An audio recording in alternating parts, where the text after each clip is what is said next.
رجعنا في بورتفوي بعد ما كنتوا استمعتوا لنشرة الأخبار الرياضية. ما نفش نبعدوا برشا على الرياضة، على الأقل في الأسماء، لأنه باش يكون معنا السيد فوزي البنزرتي مدرب النجم الرياضي الساحلي. مش باش يحكي لنا في الكرة، مش باش يحكي لنا في المنتخب، في البوليميك اللي صاير على انتخابات الجامعة والقائمات وغيره. اللي باش يحكي لنا عليه هو مبادرة جمعية كلنا باردو، اللي باش تحتفي بالذكرى السنوية الأحداث باردو الأليمة نهار 18 مارس الجاري. مريم، ذكرى 18 مارس قداش تظهر بعيدة، وقداش عملنا أشواط في محاربة الإرهاب منذ ذاك اليوم؟ صحيح، عملنا أشواط في محاربة الإرهاب، ولحد الآن مازلنا مستمرين في محاربة الظاهرة الغريبة على مجتمعنا وثقافتنا وعاداتنا. وتحية لسي فوزي اللي بعد ما كان يعمل ركلات في مجال الرياضة تو يعمل في ركلات في مجال المجتمع المدني وخدمة الوطن. سي فوزي البنزرتي معنا في التليفون، مرحبا بك. اهلا وسهلا ورحب جميع المستمعين. مرحبا بك. وان شاء الله من نجاح الى نجاح. مرحبا. سي فوزي، قبل ما نسألوك على المبادرة من الرياضة إلى العمل الجمعياتي، يعني احنا قلنا كانت عندك تجربة قصيرة هكا في السياسة، لكن من الرياضة إلى العمل الجمعياتي شهزك للعمل الجمعياتي؟ بالعكس، معناتها انا بعد الثورة مطالب باش اي فرد من افراد الشعب التونسي يكون مهتم بالوضع العام تاع البلاد ويعرف شنو ماشي ويهتم بالامور السياسيه، لان في الديمقراطيات معناتها كل مواطن عنده كلمته وعنده حريته، قادر ماشي ينجم يفيد وينجم ينفع البلاد وينجم ينهض البلاد. هذا مطالب من المواطنين باش هم يساهموا في رفع مستوى البلاد ولا من الناحيه الاجتماعيه ولا الاقتصاديه او الثقافيه او الرياضيه. هذا هو المجتمع وهذه هي الديمقراطيه، وكل واحد من الواقع نتاعو ينجم يعاون وينجم يفيد، واذا في مقدرته باش يعاون يفيد الواحد يقول علاش لا. هذا هو. كلنا باردو تظاهرة باش تبدا من نهار 18 مارس. الذكرى هذه لو كان تحكي لنا على هي معناتها امس عملنا ندوه صحفيه في تونس العاصمه.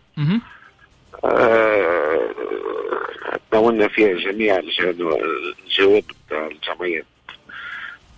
كلنا برضه يترأسها سي عبد اللطيف المليح وبارك الله فيه ومشكور اللي فكر في فوز بالضبط باش يكون الرئيس الشرفي على المنظمة على الجمعية هذه، وهو اللي كان مول اللوحة الفسيفسائية الضخمة اللي تعملت. هذا معناتها بطبيعة الحال باش تعمل حاجة معناتها أنا بس أول حاجة معناتها بتشوف المواطن التونسي اللي غيره على بلاده. الفكرة كما نقولوا بالفرنساوية جينيال، معناتها ماهيش سهل باش واحد يفكر في فكرة كيما هكا، كونه الضحايا اللي وقعوا في باردو ما عادش نعملوا لهم حاجة موزاييك في متحف باردو. متحف باردو تعرف معناتها عراقته، تعرف التحف اللي فيه معناتها عندها آلاف السنين، وباش نحطوا لهم في لوحة موزايكية فيها جميع البلدان الأعلام تاع جميع البلدان وتصور نتاع الضحايا اللي توفاوا في العمل الإرهابي آنذاك. نذكروا احنا اللوحة ذي، نذكروا سي فوزي، نذكروا اللوحة ذي باش يكون طولها 12 متر وعرضها 3 أمتار، وباش أقل شوية من 3 أمتار. أي عندنا 12 متر وفيها جميع الصور، حتى البطل مرجان موجود فيها. فما حتى عقيل اسمه الكلب هذاك كيف موجود فيها. معناتها ذكريات هذوما اللي يقعدوا ميموريزي مدى الحياة. شيء لما بطبيعة الحال السفارات كلها في بالهم ورحبوا بالفكرة، والشيء اللي يخلي رجعوا شوية معناتها الروح بصفة عامة، روح للوطن نتاعنا باش ترجع السياحة على الأقل. يقولوا مش معناتها توفاوا وهذاك هو انتهى الأمر. بالعكس هذا انت فكر مع تونس مازال تفكر فيهم، هم ضحايا، هم الناس اللي يجوا في تونس جاوا يتعرفوا على الثقافة التونسية، على كل حاجة. رغم في الوقت هذاك نفس الشيء، الوقت كان صعب لكنهم هم جاوا وحابوا يتعرفوا على تونس. مالوريزمون يد الغدر اغتالتهم ويعرفوا معناتها العالم اجمع كون تونس ما تنساش معناتها ضحاياها وهي مهتمه بهم وباش تحطهم في متحف باردو خاطر المتحف باردو ما يدخلوش هي براتيكمون خاطر التصوير نتاع السياسيين نتاعنا كبار كما نقولوا مثلا بورقيبه ما نجموش نحطوها في متحف باردو. فهمني؟ هذا عمل جبار قام به معناتها خاصه سعد لا يحسب هو الرئيس بالمبادره منه. صحبة 134 حرفي. لا ثم عملوا على الموزايك هذا 120 حرفي في الجنب وحاجه باهيه معناتها تحط حتى في متحف باردو. ثم نوع من الحساسيه كونه عندنا في الجم وعندنا في اشياء معناتها تحف كبيره برشا نجم نساهم حتى في شعب في نهاية. الضحايا الأجانب 21 هل عائلاتهم وذويهم باش يكونوا حاضرين في التظاهرة هذه؟ على كل معناتها احنا السفارات نتاعهم كل على العالم هذا السفارات معناتها رحبوا بالفكرة. بعض العائلات في عالم بعض العائلات يمكن يجيو بعض العائلات معناتها ممكن ما يجيوش.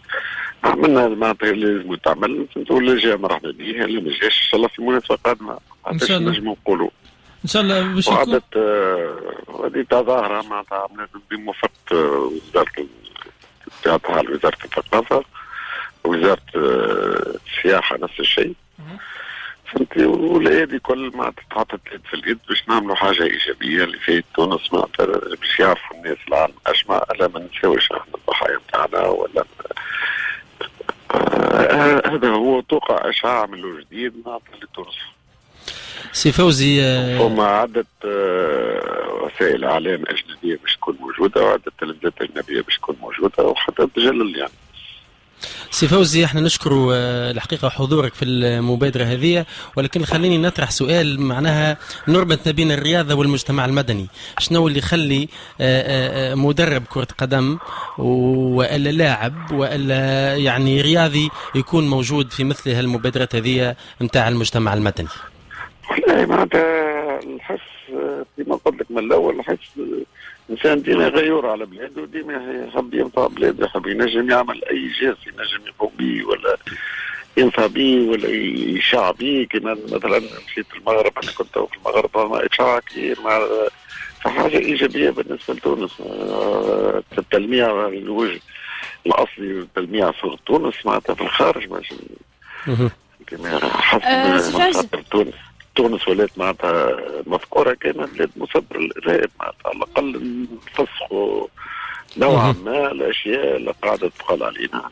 تونس تحب على كل حال هو وجودك. فوزي سامحني جوست نحب نسالك انت كمدرب رياضي بدرت فماشي غيرك مثلا من مدربين فرق رياضيه في تونس باش يكونوا موجودين ولا علاش ليه معناتها يبادروا كما بدرت انت؟ انا قلت لك علاش ما توليش تظاهره رياضيه ثقافيه مجتمعاتيه وعلاش لا سياسيه؟ المجتمع لازم يكون متقابل لان نعتبر كون الرياضه والثقافه عامل من عوامل اجتناب عدة اشياء لان الرياضه تكون اخلاق ولا تكون الرياضه راح نربيو في اجيال. نفس الشيء الثقافي نفس الشيء. هذوما للشباب نتاعنا حاجه ضروريه باش نبعدوا على عده اشياء معناتها مش نقول ارهاب برك معناتها عده اشياء الا ما تليقش في شبابنا. نحبوا نطلعوا شباب على مستوى عالي على مستوى اخلاقي وادبي معناتها كبير برشا. هذه الاهداف نتاع الرياضه والثقافه والمجتمع راه متكون من جميع العناصر وجميع العناصر يلزمهم يكونوا حاضره باش المجتمع نتاعنا يكون متوازن ويكون معناتها يعمل على الخير لاجل المواطن التونسي. هذه اهم النقاط الايجابيه التي نجم تكون في الموضوع هذا. الحاجه الثانيه نقول لك شكرت الجمعيه كلنا باردو لانهم هم فكروا في فوز الوزارتي هم الجوانين وبارك الله فيهم ونشكرهم باش نكون انا رئيس شرفي على هذه الجمعيه. البدايه نتاعها والانطلاقه نتاعها بدات من احداث باردو معناتها يعني عندهم فتره طويله وهم يخدموا على هذا. وقلت كما قلت راهي الفكره معناتها كبيره برشا. فكره معناتها ما سهله باش واحد يفكر فيها وحتى الاجراءات الاداريه كانت صعيبه معناتها مش سهل معناتها باش تحط اي لوحه في متحف باردو وتاخذ موافقه نتاع وزاره الثقافه وتاخذ موافقه نتاع المسؤولين على المتحف باردو. فهمتني ما هي سهله، وهذا كل معناتها في سبيل تلميع صوره تونس. احنا بدنا نثنيو ونثمنوا المبادرة، مبادرة جمعية كلنا باردو لإحياء ذكرى أحداث عايشك أحداث باردو. ونحييوك سي فوزي البنزرتي مدرب نجم الرياضي الساحلي والرئيس الشرفي لجمعية كلنا باردو على مساهمتك في التظاهرة هذه. رباط فام حاجة أخرى.